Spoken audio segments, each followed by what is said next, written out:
why projects fail. What could be the reasons for projects to fail? See, there could be so many reasons actually. You really don't need to drop a hydrogen bomb on a project for that to fail.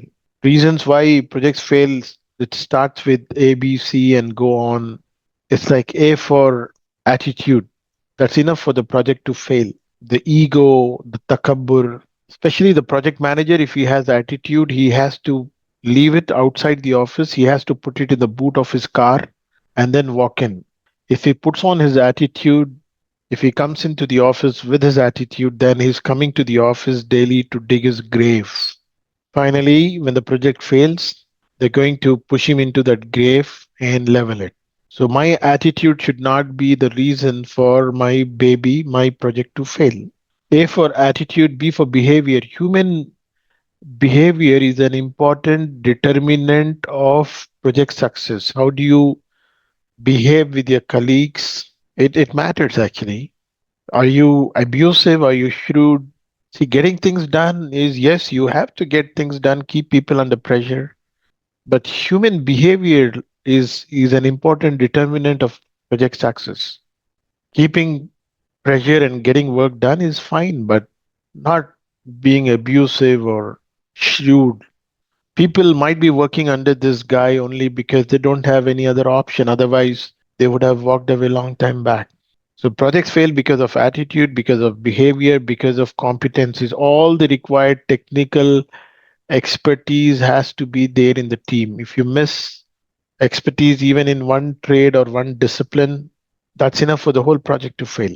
In a typical construction project, you have expertise on the structural, architectural, out of MEPF, mechanical, electrical, plumbing, and fire protection. So you don't have expertise on the electrical side. Then that's enough for the project to fail. All the required SMEs, competencies have to be there in the team. Projects fail because of improper planning. Improper planning includes improper scoping of the project. You need to properly and perfectly define the in scope and the out scope of the project. The scope has to be holistically defined with the inclusions and the exclusions. Within each phase of the project life cycle, you need to explicitly define the inclusions and exclusion. You have to say the design phase of the project includes doing all these things and does not include doing all these things, exclusions with disclaimer.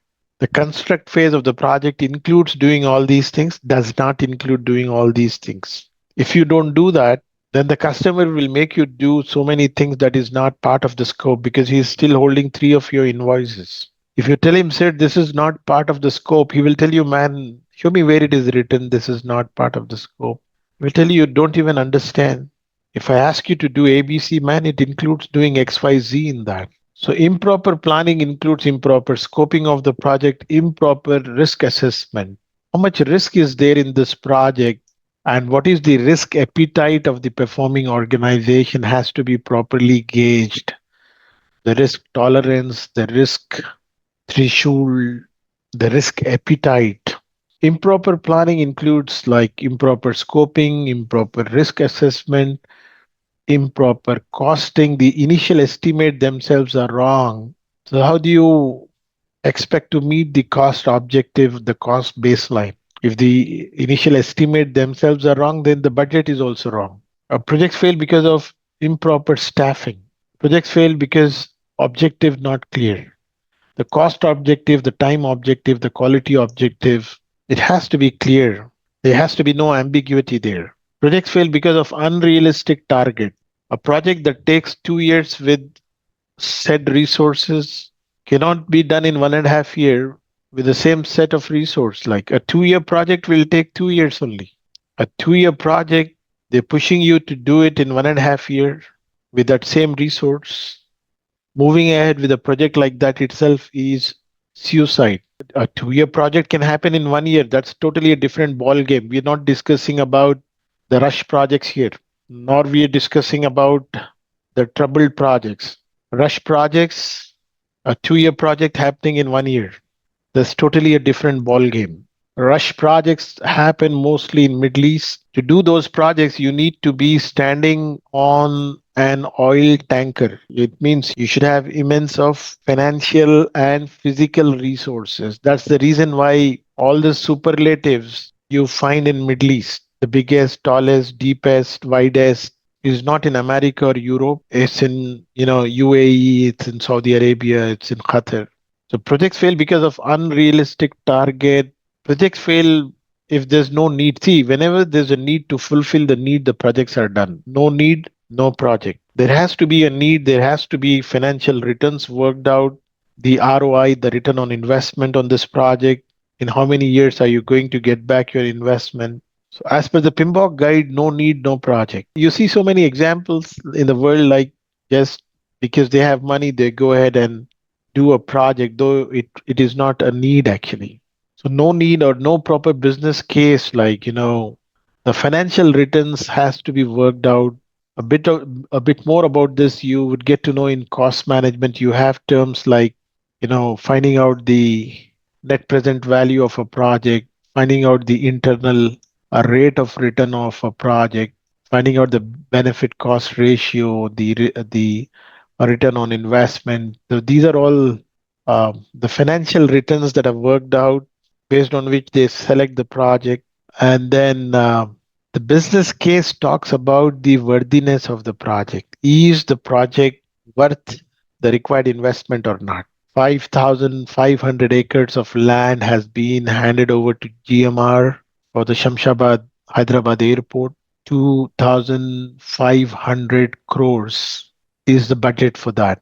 It's a BOT project. 30 years agreement is there, and GMR has 85% stake in that project. The GST has to go to the government. No one can touch the GST. It's a crime. Other than that, whatever is the income there, out of the stalls that you see, the parking, the games, so out of the income other than the GST, 85% goes into GMR's kitty. So the business, you need to have a strong business case for the venture capitalist to fund the project also. So the business need is different from business case. And also that projects fail if an important stakeholder or decision maker is not identified. One key stakeholder can jeopardize your entire efforts if he or she is not satisfied with the product or just for the heck of it. So the names of the key stakeholders are the people who are going to give you acceptance for your deliverables. In software industry, you call it as UAT, user acceptance test. So you need to keep these guys happy and informed throughout the project. See, things happen out of relationship. People should like you as a man of word, good character, and that you have to keep the key stakeholders informed about the progress. And if they like you, sometimes what happens is, even though there are so many shortcomings, they still give you an acceptance with a snag list or a punch list, so that while you're performing the closure activities, you will close these action items as well.